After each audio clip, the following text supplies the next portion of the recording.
अरावली जिले के मालपुर तहसील के अड़ियोर कंपा गांव में रबी कृषि महोत्सव 2024 का आयोजन किया गया। राज्य सरकार आयोजन 2024 अंतर्गत रबी कृषि महोत्सव में आसपास के लोगों को रबी कृषि और प्राकृतिक खेती विषय मार्गदर्शन दिया गया। कार्यक्रम में अरावली जिले के तमाम लोग उपस्थित रहे और कार्यक्रम में सभी को कृषि संबंधित आवश्यक जानकारियां दी गई। अरावली से राजेंद्र मकवाड़ा की रिपोर्ट।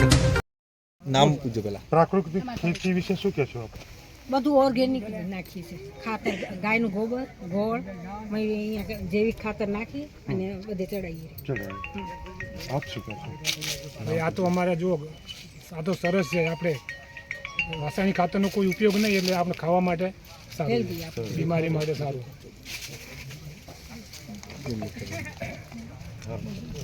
મારું નામ હંસિતાબેન મનોજભાઈ પટેલ છે। મારા ગામનું નામ અણિયોર કંપા। આજે અહીંયા કૃષિ મહોત્સવ જે વડાપ્રધાન મોદીએ જે કાર્યક્રમ યોજ્યો છે તે આજે અમારા અહીંયા યોજવામાં આવ્યો છે। આજ અને કાલ 2 દિવસ માટે છે। તો આજે અહીંયા કૃષિ મોડેલ છે એની મુલાકાતે બધા આવ્યા છે ખેડૂતો।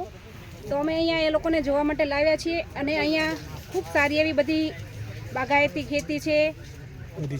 જે અમુકના ફળના તો નામે નથી આવડતા, એ બધા ફળ અહીંયા આવીને જોયા અને આત્મા પ્રોજેક્ટમાંથી અમને સારો એવો માહિતી આપવા માટે આવે છે અહીંયા।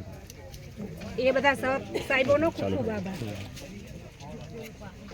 નમસ્કાર। આજ રોજ 2024 રવિ કૃષિ મહોત્સવ ખાતે 2 દિવસનો કાર્યક્રમ અરવલ્લી જિલ્લાના માલપુર તાલુકાના અણિયોર કંપા ખાતે આજે પહેલા દિવસનો આજે યોજાયો અને તેની અંદર અત્યારે અમે જે પાછળ તમે જોઈ રહ્યા છો મિત્રો, એ અત્યારે આ પ્રગતિશીલ ખેડૂત લલિતભાઈ પટેલ છે, તેમનું એક મોડલ ફાર્મ છે અને અહીંયા જે નજીકના જેટલા પણ પ્રાકૃતિક કૃષિ કરતા જે ખેડૂતો છે અને અહીંયા આગળ સ્વસહાય જૂથોની બહેનો પણ મિત્રો તમે જોઈ રહ્યા છો કે જેમને આ ગત વર્ષે આપણે એમને તાલીમ પણ આપી હતી। એ પણ પોતાના ફાર્મે આ પ્રાકૃતિક કૃષિ કરે અને એમની જે આજીવિકા અને પોતાના પગ ઉપર ઊભી થઈ શકે એના માટે અહીંયા આગળ અમે પ્રગતિશીલ ખેડૂતોને અહીંયા આ મોડેલ ફાર્મના દર્શન કરાવવા માટે અહીંયા લાવ્યા છીએ અને આજે અમે સંકલ્પ લીધો છે આત્મા પરિવાર દ્વારા અને સ્વસહાય જૂથોની બહેનો અને અહીંયા જે કંપાની જે બહેનો છે કે ભાઈ અમે કોઈ દિવસ અમારા ખેતરની અંદર અમે રાસાયણિક ખાતર વાપરશું નહીં, પણ અમારા ઘર એક દેશી ગાય રાખી અને અમે 1 વીઘાથી પણ અમે આ પ્રાકૃતિક કૃષિની અમે શરૂઆત કરીશું। અસ્તુ।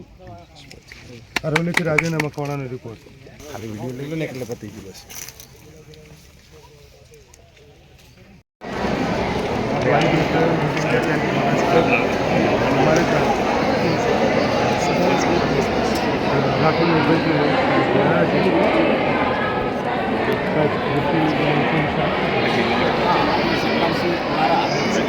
કૃષિ મહોત્સવ 2023 અંતર્ગત